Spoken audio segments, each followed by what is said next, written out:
샬롬 샬롬 샬롬 샬롬 샬롬 샬롬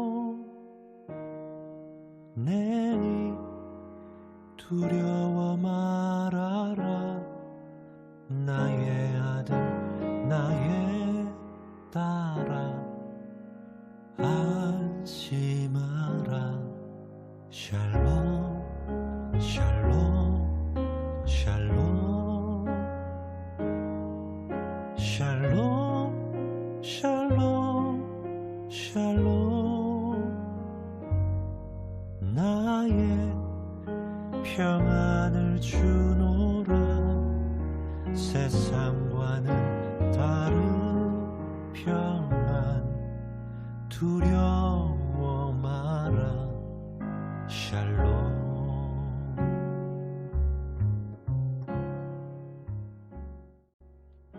오늘 우리에게 주신 하나님의 말씀은 창세기 44장 32절에서 34절까지입니다.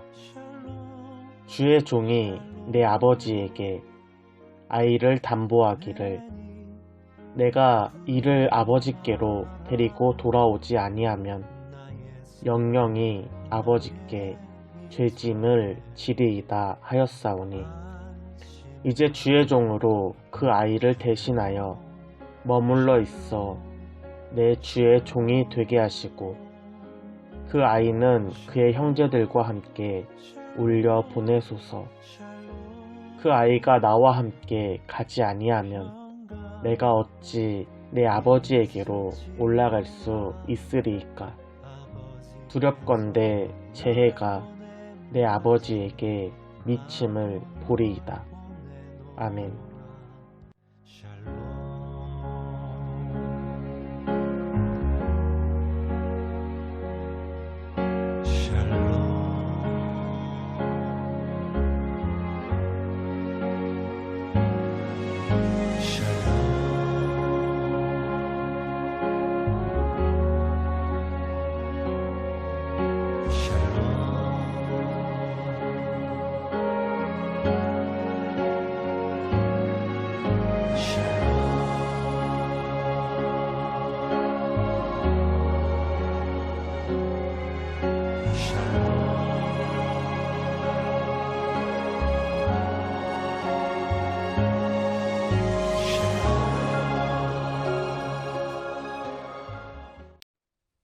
한 주를 시작하는 여러분의 삶에 하나님이 함께 하시기를 소망합니다. 오늘 본문을 이야기로 보면 야곱의 아들들이 공경에 빠져 있습니다. 극심한 가뭄 속에서 애굽의 총리에게 극진한 대접을 받고 식량을 가지고 집으로 돌아가던 중이었습니다. 그런데 총리의 사람들이 쫓아오더니 갑자기 짐을 뒤지기 시작합니다. 그런데 막내의 가방에서 총리의 은잔이 발견되었습니다. 사실 애굽의 총리가 요셉이라는 사실을 우리는 이미 알고 있습니다. 그리고 형제들이 겪는 곤란은 단순한 테스트이고 이를 잘 넘어가면 형제 요셉과 상봉할 거라는 것도 우리는 이미 알고 있습니다. 그러나 이러한 상황들을 모르는 형제들 입장에서는 그야말로 눈앞이 깜깜한 상황입니다. 요셉의 형들이 애굽을 방문한 것은 이번이 두 번째입니다. 맨 처음 애굽에 왔을 때 타국의 정탐꾼이라는 오해를 받으며 곤욕을 치렀습니다. 그리고 가나안 땅 아버지 집에 있는 막내 동생을 데리고 오는 조건으로 애굽에서 풀려났습니다. 이제 형제들은 막내 동생을 데리고 애굽을 다시 방문해야 합니다. 그런데 사랑하는 아들 요셉을 잃은 아버지 야곱에게 막내 아들 베냐민은 전부입니다. 만약 그가 해를 입는다면 야곱은 슬픔으로 견디다 못해 죽음에 이를 수도 있습니다. 그러나 극심한 가뭄 속에서 살아나기 위해서는 반드시 베냐민을 데리고 애굽으로 가야만 합니다. 이때 두 명의 형제가 아버지 야곱을 설득합니다. 먼저 애굽에서 돌아온 맏아들 르우벤이 애굽에서 있었던 일들을 보고하며 아버지를 설득합니다. 창세기 42장 37절 말씀입니다. 르우벤이 그의 아버지에게 말하여 이르되 내가 그를 아버지께로 데리고 오지 아니하거든 내 두 아들을 죽이소서 그를 내 손에 맡기소서 내가 그를 아버지께로 데리고 돌아오리이다. 아멘. 그리고 애굽을 떠나기 전 유다가 다시 한번 아버지를 설득합니다. 43장 8절에서 9절입니다.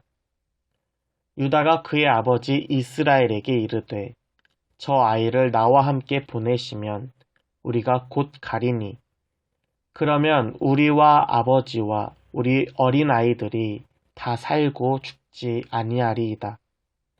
내가 그를 위하여 담보가 되오리니 아버지께서 내 손에서 그를 찾으소서. 내가 만일 그를 아버지께 데려다가 아버지 앞에 두지 아니하면 내가 영원히 죄를 지리이다. 아멘. 베냐민을 데려가기 위해 르우벤과 유다가 아버지를 설득하였습니다. 이 둘은 다른 형들이 요셉을 죽이려고 할 때 그를 살리려고 노력했던 형들입니다.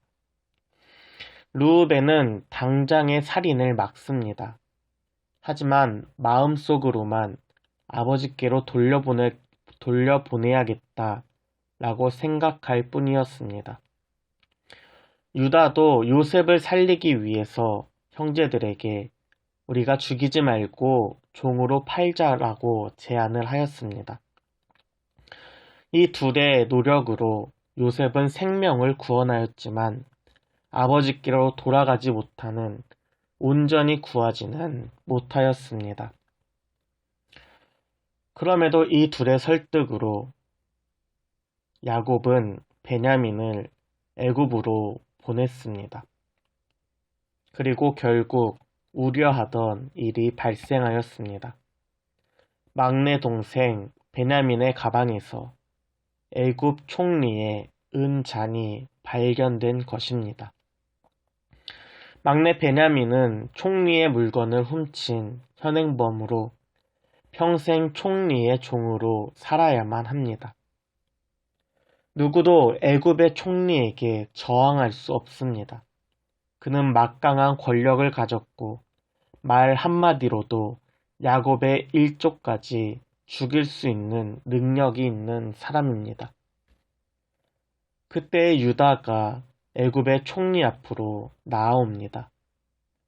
자초지종 지난 일들을 낱낱이 말하면서 총리에게 담대하게 이야기합니다. 오늘 본문 33절입니다. 이제 주의 종으로 이 아이를 대신하여 머물러 있어 내 주의 종이 되게 하시고 그 아이는 그의 형제들과 함께 올려 보내소서. 아멘. 성경은 유다의 모습만 보여줍니다. 베냐민을 데려가기 위해 자신의 아이들의 목숨까지 걸었던 르우벤의 모습은 찾아볼 수 없습니다. 결정적인 순간에 르우벤은 다시 한번 마음속으로만 생각할 뿐 행동하지 않습니다. 그러나 유다는 총리 앞에 서서 지난날의 모든 일들을 고하고 동생을 위해 희생을 자처합니다. 사람은 시간이 지나면서 저절로 성장하지 않습니다. 흘러가는 시간 속에서 반드시 나를 돌아봐야만 합니다. 어린 시절 요셉은 형들의 잘못을 아버지에게 말하였던 고자질쟁이였습니다. 유다는 아버지의 집을 떠나 이방 여인과 결혼하고 며느리 다말을 외면하기도 하였습니다. 그러나 흐르는 시간 속에 요셉은 하나님의 형통함을 느꼈고 유다도 다시 아버지의 집으로 돌아왔습니다. 반면에 르우벤은 아버지의 첩과 관계를 맺으면서 죄를 범합니다. 요셉과 유다, 르우벤은 똑같은 시간을 보냈지만 결과는 달랐습니다. 요셉은 더 이상 타인의 잘못을 말하지 않습니다. 그리고 수많은 사람들을 살리는 애굽의 총리가 되었습니다. 유다도 이제 자신을 희생해서 막내 동생을 지키고 아버지와의 약속도 지켰습니다. 그러나 르우벤은 마음속으로 요셉을 구해야지 생각하고 행동하지 않았던 것 같이 애굽의 총리 앞에서 말 한마디 못하는 모습을 보입니다. 우리는 하나님 안에서 반드시 나를 돌아봐야 합니다. 하나님은 우리의 잘못과 죄, 그리고 과거를 깨닫게 하시는 분이기 때문입니다. 나아가 하나님은 우리를 변화로 이끄시는 분입니다. 이번 한 주 하나님 안에서 나를 돌아보고 하나님 안에서 변화를 경험하는 시간이 되길 소망합니다. 함께 기도하겠습니다.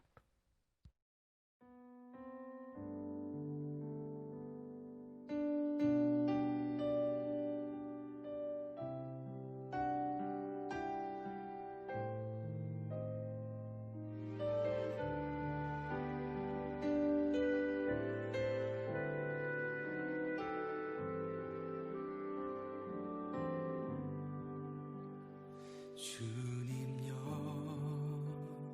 이 손을 꼭 잡고 가소서. 약하고 피곤한 이 몸을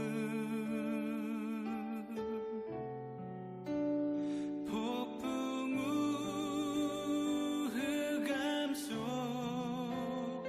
해치사 빛으로 손잡고 날 인도하소서.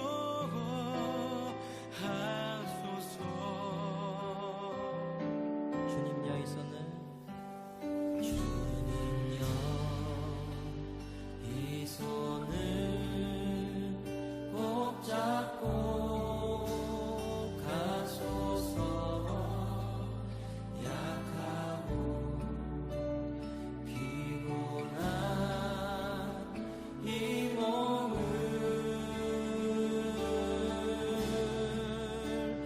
폭풍 흑암 속 해치사 빛으로 손잡고 날 인도하소서. 다시 한번 주님여 이 손을 주님여 이 손을 꼭 잡고 가소서. 약하고 피곤한 이 몸을 폭풍 후 흑암 속 해치사